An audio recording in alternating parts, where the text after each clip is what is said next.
পুরা নদীর পিওর মাছ। একটা গাছ একা একা দাঁড়িয়ে আছে, চারপাশে শুধু পানি আর পানি।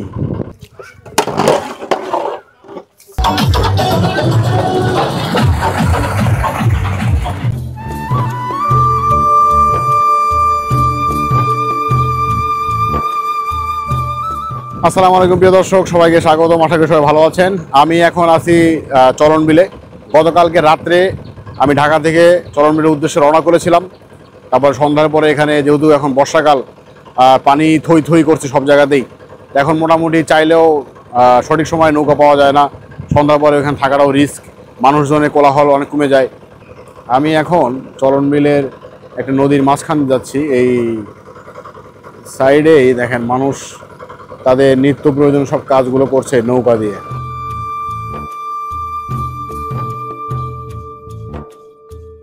দিলপাশার স্টেশনে নামার পর বিলের আসল সৌন্দর্য দেখলে যে কারোর মন ভরে যাবে। এই স্টেশন সবসময় নিশ্চুপ থাকে, কিন্তু আজ অনেকে আসছে ছুটির দিনে পরিবার নিয়ে ঘুরতে, কেউ বা এসেছে পিকনিক করতে। অনেক মানুষের কোলাহলে চারপাশ ভরে উঠেছে। সবাই দুপুরের খাবার রান্না করতে ব্যস্ত। খাবারের গন্ধ আশপাশে ছড়িয়ে পড়েছে। এ এক অন্যরকম অনুভূতি। কথা হলো কয়েকজনের সাথে। আমি এখন আছি দিলপাশার স্টেশনের ঠিক উপরে। আমার পাশে বেশ অনেক মানুষজন, আজকে সবাই আসছে পিকনিকের উদ্দেশ্যে। বর্ষাকালে এই জায়গাটাতে হলো দেখার জন্য একটা ভালো একটা স্পট। আমার ঠিক সামনে দেখেন অনেক বড় একটা বিল। এরকম পরিবেশ আসলে মানুষজন সবাই চায় যে পরিবার নিয়ে, আত্মীয়স্বজন নিয়ে, বন্ধু বান্ধব নিয়ে একটা পিকনিক করা যায় এবং কিছু সময় যেন ব্যয় করা যায়। সেই চিন্তাভাবনা থেকে অনেক মানুষ দেখেন এখানে এসে বন্ধু বান্ধব আত্মীয় সবাইকে নিয়ে এসে এখানে পিকনিকের ব্যবস্থা করছে। দুপুরের আয়োজন এখন করা হচ্ছে। ভাই দুপুরে মেনু কি আজকে? গরুর মাংস ভাই। আর কি? আর আছে হলো ডাউল, বুটের ডাউল। আচ্ছা, দই আছে। দইও আছে? হ্যাঁ দই আছে ভাই। আর কি কি আছে? ওই যে ডাউলের কলজা মেটে দেখেন, ওই যে অরিজিনাল একবারে ডাইরেক্ট। আচ্ছা, আপনারা কোথা থেকে আসেন ভাই? ভাই আমরা উল্লাপাড়া উপজেলা থেকে আসছি ভাই। আচ্ছা, তো এই জায়গাটায় হলো কেন আসতেছেন? এই জায়গা খুব সুন্দর লাগে আমাদের। ওই জায়গাটা খুব ভালো জায়গা, রান্নাবাড়ি পাকশাক করার জন্য খুব ভালো, তার জন্য আইছি। এখানে একটি মসজিদ দেখতে পেলাম। গঠন আর নির্মাণ শৈলী দেখে মনে হলো অনেক বছর আগে এটি তৈরি করা হয়েছিল।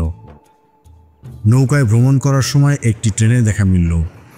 পানির উপর দিয়ে ট্রেন যাওয়ার দৃশ্য দেখতে বেশ চমৎকার লাগছিল। ট্রেন তার নিজের গতিতে এগিয়ে চলছে। দিলপাশার স্টেশন থেকে সব কিছু দেখলাম। এখন যাচ্ছি বাউনজান ব্রিজে। বাউনজান ব্রিজটা দেখাবো আপনাদের।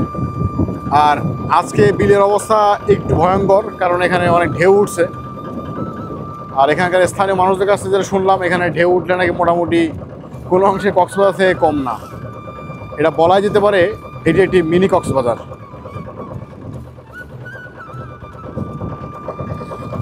আমরা নৌকা যখন ছাড়লাম তখন দেখি সামনেই একটা নৌকা, মাছের নৌকা। এখানে সম্ভবত মাছ ধরছে। আমরা দেখবো এখানে আর কি মাছ পাওয়া যায়। বিলের একদম টাটকা মাছ। মাছ না শামুক? শামুক। এগুলো কি করেন? হাঁস খায়? এই সবগুলোই খাবে? এরকম হলো ডেইলি মারেন? ডেইলি পান? আপনার হলো কতগুলো হাঁস আছে? তাই? আচ্ছা, হাঁসের দাম কত করে এখানে? 700 টাকা করে পিস। এখানে কি সবগুলো বেচেন আবার? আমি এখন যে ব্রিজের কাছে দাঁড়িয়ে আছি এটিকে বলা হয় বাউনজান রেল সেতু। এই সেই সেতু যেখানে একটি পিলার ভেঙে পড়েছিল। দিলপাশার ব্রিজ নিয়ে লোকমুখে প্রচলিত অনেক কথা আছে। বলা হয়ে থাকে এখানে নাকি একটি পুকুর আছে যা সারা বছর পানি শুকায় না। আর এখান দিয়ে গবাদি পশু নিয়ে কেউ পার হলে তা কোনো এক অদৃশ্য শক্তি পানি নিচে টেনে নিয়ে যায়।